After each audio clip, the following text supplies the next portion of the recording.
สวัสดีครับ I'm Point from ค้นพบ Skillful communication. This is a practical topic, a practical video, so I hope you'll enjoy and find value from it.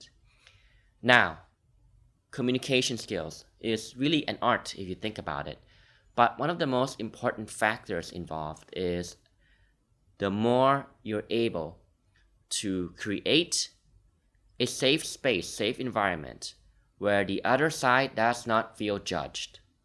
Rather, that you're trying to understand them, the more effective your communication will be. The more you're able to demonstrate that you understand their thought processes, their emotions, and therefore their behaviors and choices without judging them, the more likely they will listen to you, and therefore you can influence them in a more effective and constructive way. But you see, in order for you to be able to do this, you obviously must have good emotional control, good emotional self-awareness, good emotional skills. Because have you ever wondered about the phenomena where why is it that we oftentimes say things to those who we love the most, who are closest and dearest to us, that we later regret? Why do we say those things? Well, quite frankly, if you're not thriving, if you don't have good control over your own emotions, if you don't have good self-understanding between the connections of your emotions and your thought processes and your belief systems, then you will likely lash out of anger or frustration or any negative emotion at that moment, and you'll say things that are going to hurt the one that you love. And so this video is, even though I specifically will use examples for parent to child communications, but you can really apply this to any domain of your life, any relationship for that matter. For example, relationships with other family members, relationships with your friends, your colleagues, your co-workers, your boss, or your employees, and of course your romantic partner, because fundamentally at the core, the principles are the same. In order to be able to guide your child effectively, say he or she was misbehaving a bit or is being difficult, in order for you to be able to guide your child effectively, you must first demonstrate emotional control, self-control, self-understanding, non-judgment, so that what you say is not aimed at forcing your child to act in the way that you want or behave in the way that you want just because it's convenient for you. But what you're saying is designed to uplift them and to teach them about their own emotions and thought process, so that you empower your children to be able to make the choices for themselves one day. And that the way you speak communicates clearly to your child that their self-worth, their sense of self-esteem, their sense of value, and the love that you have for them is unconditional and is therefore not under threat in any way, shape, or form. And remember, if you're acting out of your own anger or frustration or feeling upset for whatever reason, right, then you're more than likely unintentionally say things which eat away or dig into or hurt your child's sense of self-worth, self-esteem, and feeling of being loved by you. And that can be very damaging in the long run. So I hope this video sheds light on what's going to happen. So let's get right into it. And I think it's best to use the help of examples to see what's going on here and to see what is an example of an effective way to speak versus one that is destructive and unhelpful. Okay, so let's begin. Now, keep in mind that before you're about to engage in any communication with your child, and once again, with anybody for that matter, you want to maintain self-awareness of what's going on inside you or within yourself emotionally. So I think it is helpful to ask yourself, what do your emotions, in other words, you feeling upset, what does that reflect within yourself? And ask yourself this question to try to put yourself in the other person's shoes as you're about to speak to them. Ask yourself, how would you feel if you heard your own words? In other words, if you were to take the role of the listener instead. Would you feel judged? Is your worth and value under threat? Are you about to lose the acceptance and love from the other person, such as from your parents? Now, this is especially important for a growing and young child. Are you being forced to take responsibility for the other person's emotions? Now, this is a very important point because oftentimes, out of our own anger, we speak in a way with emotions, and those emotions come with a sense of blame. You're blaming something else. You're blaming somebody else. You're blaming your own child. You're blaming your romantic partner. You're blaming your friend, your colleague, your coworker, or anybody for that matter. And when you blame somebody else, what you're also doing unwittingly is you are forcing them to take responsibility for how you feel. And once again, as I've discussed in many of my videos, if you think about it, we're only ever responsible for how we feel. We are not responsible for other people's emotions. So it's not right to project your emotions onto others and expect them to be responsible for it. And the reason for that simply is because life isn't about what happens to you, but how you choose to respond. So in other words, you're not responsible for what other people say to you, but you are responsible for how you choose to respond. Okay? Now, think about this following question too, to get yourself to be mindful of how your communication can come off and how it can affect the receiving end. So ask yourself, do you feel safe and secure with the speaker? Do you feel respected despite being in a dispute? Do you feel that the speaker has your best interests at heart? Do you feel uplifted? Now, this is very important because it communicates to the other side that it is us versus the problem, not you versus me. Because the moment it goes down the road of you versus me, it's going to be confrontational. It's ego against ego, especially in the context of parent-to-child communication where there's a power dynamic involved because, of course, you are the parent and the child still young and dependent. You don't want to make them feel unsafe to speak their feelings with you. You don't want to make them feel unsafe and insecure around you. You don't want to make them feel judged by you. You want to be a force that helps to uplift them and help them to understand their own emotions, thoughts, feelings, and beliefs. And therefore, you want to be a force of empowerment, to empower your child to be able to make the right choices for themselves. Right? And that is uplifting. That's what empowerment really is. Okay? So keep these questions in mind as we go forward. So let's start with the first example. Example number 1. Imagine there's a family gathering situation, and perhaps your child was a bit grumpy. They don't know many relatives there. They feel a bit intimidated to be in the big crowd. And so you go to the event, the family gathering, the family lunch or dinner with many relatives, and your child misbehaves a bit. Maybe he or she is grumpy. Okay? And imagine if you were to communicate this following way. Out of your own anger, trying to get your child to behave, or because maybe you're upset at his or her misbehavior, you then say to your kid out of your own anger, why can't you just go there and be normal like others and make me happy? This is why no one likes you. You have a bad attitude and only care about yourself.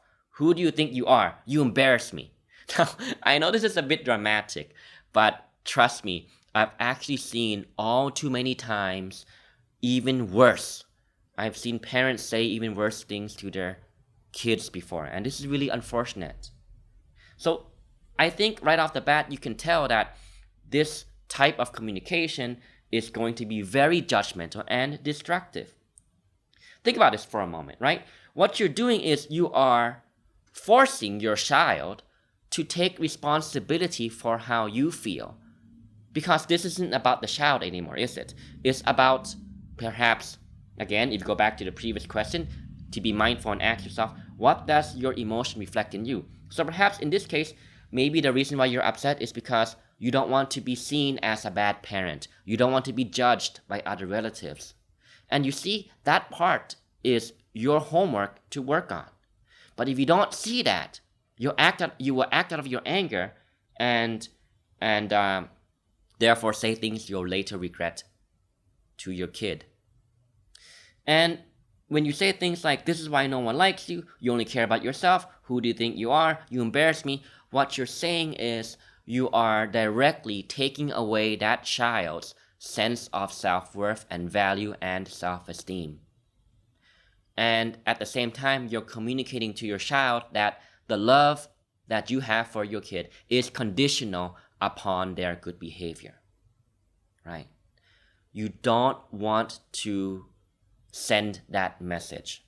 What you want to do is be able to communicate to your child that no matter what happens, your love for them and your child's self-worth and value and self-esteem is unconditional in your eyes.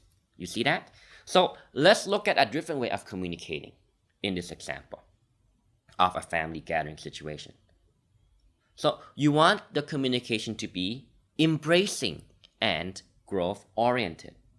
So wouldn't this be better? So let's say you say to your child instead, I want you to know why I'm scolding you.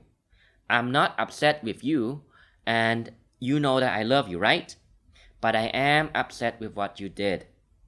I understand that you didn't want to go, as there are lots of people at these gatherings, and that can be scary and boring at times. But let's look at why you felt the way you did and what you could do differently next time.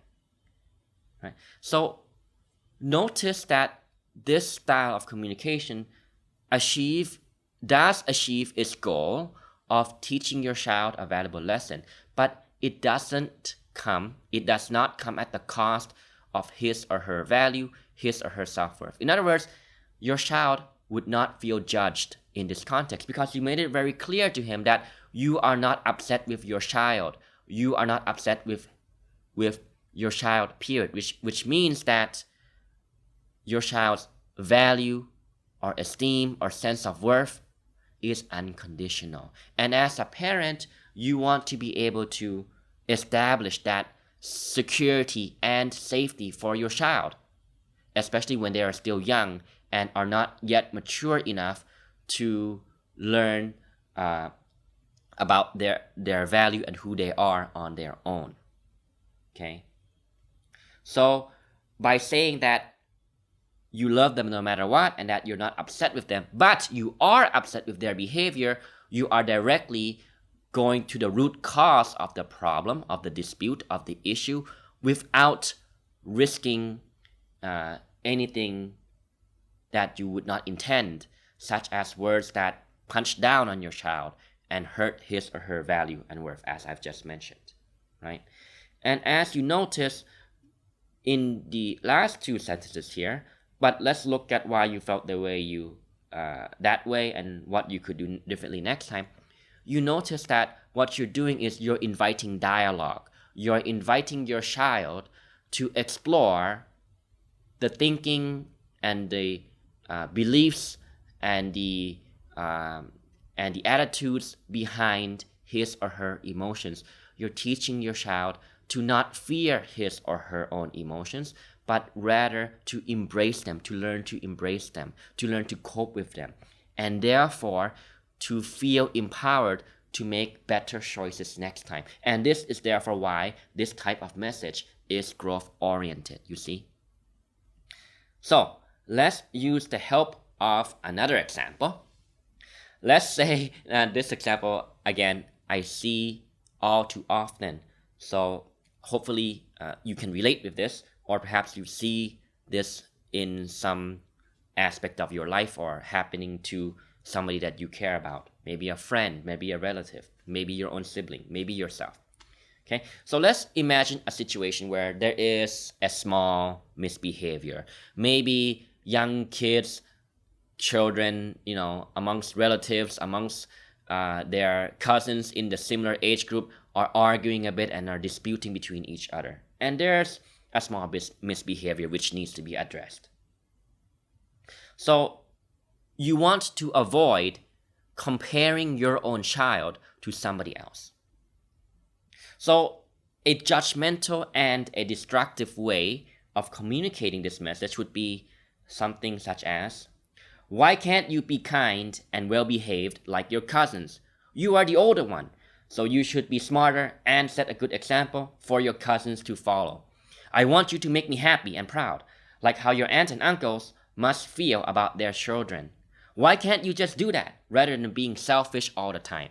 Now again, I know this sounds very harsh, but trust me, I've seen this happen, unfortunately, too often. And so let's look at why this is very counterproductive, very unhelpful, very disempowering, and very destructive to your child. Of course, nobody likes to be compared. And when you start comparing people, when you start comparing their behavior, what you are communicating to your own child, the one who you love dearly, is you're communicating to them that the love that you have for them is conditional upon meeting set objectives, upon meeting certain behaviors. In other words, the love that you have for your child is conditional upon them behaving the way that you want, which is convenient for you, right? So notice that. And saying things like, I want you to make me happy and proud. See, that's, again, projecting the responsibility for how you feel onto your emotions. Expecting your kid to make you happy, expecting your child or anybody else to make you happy is an impossible task to impose upon anyone, no need to even mention a child. Because you are responsible for your own happiness and your own thriving and your own emotions, not that of anybody else's. So what's going on here is perhaps maybe this parent in this example feels that they have failed, to raise and a child to behave in a good way. Maybe again they feel embarrassed that there's a dispute amongst other cousins, and therefore it would look bad on the family. Or maybe the parent feels shy or anxious to have to resolve the dispute with other adults, right? So out of that frustration, out of that anger, you're saying things which you would later regret, such as, I want you to make me happy and proud, which communicates to your child that you're not proud of them, and therefore that it's going to be easy for your child to think and hear that you don't love them, that they're not worthy, they're not valuable. And this is a very destructive thing to do. So avoid that if you can, right?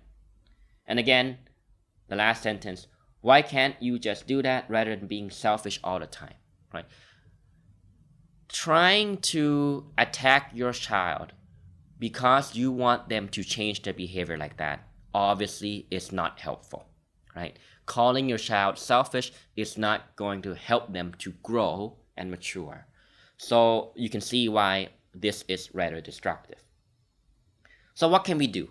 Again, focus on a message that is embracing and is growth-oriented, which means it is a message that demonstrates to them that your love and care for them is unconditional.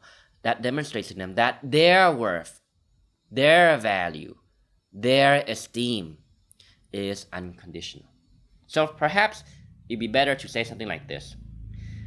I know how difficult it can be as an older sibling, but I also know that you've got what it takes to manage your responsibilities and work through any challenges. Let's talk about why you were upset last time and said those things to your little cousin.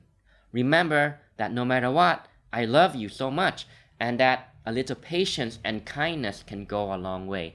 Maybe your auntie will even take you to the mall for a nice treat if you take the brave step to correct what happened. Wouldn't that be nice? So you see how this style of communication is getting their child to consider the implications or the consequences of his or her actions onto other people, while at the same time communicating to them that their value, their worth, and the love that they would receive from you as an adult and as the parent is not under threat in any way. And this is really important. And also, it encourages the child to take responsibility and own up to any mistakes that were made, while at the same time communicating that the mistake isn't as big a deal as you may think, right? You want to calm it down, calm the situation down, and focus on growth, focus on learning. Everybody makes mistakes, nobody's perfect, and you want to teach your child to embrace that part of his or her humanity. And that's why it would be better to work through with your child to discover together and help your child to learn what was really behind his or her emotions. And therefore that they can be in control of their emotions, in control of their feelings, in control of their attitudes, thought processes, and belief systems, and therefore make well-informed decisions. And therefore take responsibility without feeling that their sense of self-worth or value is under threat in any way. And this is very important. And also the last sentence about the auntie taking you out for a nice treat is aimed to be encouraging, to get them to feel or have some sense of reward for good behaviors and for growth and for learning. And that is important. So again, you are able to skillfully, in this example, you're able to more skillfully demonstrate to your child that you're not there to judge them. The love that you have for them is unconditional. Their value and their worth is unconditional. But we must learn to correct things that we didn't intend to do, and that you, my child, have the power to do so. And wouldn't it be nice? Right? And wouldn't it be nice to learn to be patient, to learn to cope with your emotions, and learn to be a bit more thoughtful next time? And that can go a long way. And that maybe your aunt will be thankful for your efforts. So you're teaching your child the value of effort, the value of growth and learning, the value of patience, the value of kindness, right? Without having to be destructive or negative or counterproductive about it. Okay. Now, you may now think that, well, okay, I sort of see where you're going here, Point, but you can't be too kind, right? I mean, what if you're too nice and the child doesn't learn anything? So let's use the help of a third example here, the last example here, and talk about a situation where maybe your child is anxious or feeling anxiety about some event, and that they don't think that they would be able to cope, right? So the thing is this. The key message here is to be a skillful communicator, you want to be able to validate how the other person is feeling to demonstrate your empathy. But at the same time, you do not want to be colluding with their sense of helplessness or powerlessness. You see what I mean? You want it to be growth-oriented. You want them to realize that they have so much power and potential within them, and that there's always something that they can do, whether it's an action, a perception, an attitude, or acceptance. There's always something that they can do, and they have the power to choose that for themselves. And this is what empowerment means. So again, you want to be able to validate how they feel, to establish empathy, to show them that their emotions are not silly or not unimportant, right? That's the point. You don't want to dismiss what they're feeling. You want to demonstrate that you understand what they're feeling and that it's completely okay how they're feeling. But that at the same time, they always have the power to make choices in each and any moment given, any given moment of time, right? And that they have more power and control over their life than they may previously think. And this is essentially teaching them a thriving skill set, which is what you want to do for your child. So let's use the help of an example here. Okay, in this situation where let's say your child is anxious about tomorrow's event, right? A unhelpful way to talk about it, or disempowering way, which only serves to promote the problem to feel bigger and that you are out of control, is to say something like this: "Oh, you poor thing, this must be terrifying and awful for you. You don't have to go if you don't want to."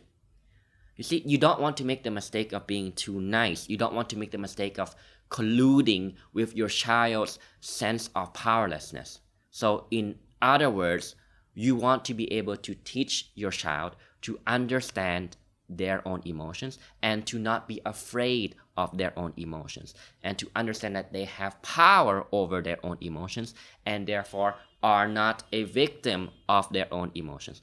I do apologize for that, the honking in the background there, and the construction noise today. There's a lot of things going on at the moment, so I do apologize about that. Okay, so something that is empowering, that helps the problem to feel smaller and that you are in control, would be to say something such as, "I understand that you're feeling anxious and want you to know it's completely okay to feel so. But you do have the skills to cope and turn this event into an opportunity to grow and have fun. So let's look at how your thinking may have caused you to feel this way to begin with." See? So you're talking in a way that calms the situation down, calms the emotions down, helps them to feel more in control, helps them to feel more in control of their anxiety, and helps them to see that there's a way out, and helps them to see that their anxiety isn't happening to them, but has more to do with the way they're thinking about the situation tomorrow and their belief systems around it. So again, it goes back to emotional skills. Okay. Now, I hope these 3 examples are clear and self-explanatory, and that you can take away the core of it and the principles of it and apply this really to any relationship in your life, whether if you are a parent and need to talk to your child, or is to do with another family member or friendship or a coworker or a romantic relationship, right? And at the same time, if you have been through this before, if you're still going through this kind of verbal abuse and psychological or emotional abuse, you could say, from a parent or from a family member or from a significant other, from a partner, I want you to understand that this has nothing to do with you. It's got everything to do with them and their feelings of powerlessness. So separate that, okay? I want you to understand that you are inherently worthy, you are inherently valuable, and you are inherently deserving of love. And hope you can see that. I hope you can see that what other people say to you does not reflect you, but it reflects them. And the more you understand this, the more you'll take back power, the more you'll take back your esteem, your value, your worth, and the more you'll be able to generate your own happiness and sense of worthiness from within. Sorry about just now. The camera got cut off because I've been recording for too long. I was just about to wrap up the video and say that what others say has nothing to do with you. It only reflects them. So take back that power and learn to generate your sense of worth and worthiness and happiness from within without having to rely on outside external circumstances. I hope this video was valuable for you. I hope it sheds light on what's going on here, what's going on behind the emotions, and what you can do to cut this chain of unnecessary suffering and harm. Do share with me what you think. Leave a comment down below. If you like the video and found it valuable, or if you know somebody who you think could use value from it, could get value from it, give the video a share, give it a like, subscribe to my channel, and press the bell notification button for more. And I'll see you next time. สวัสดีครับ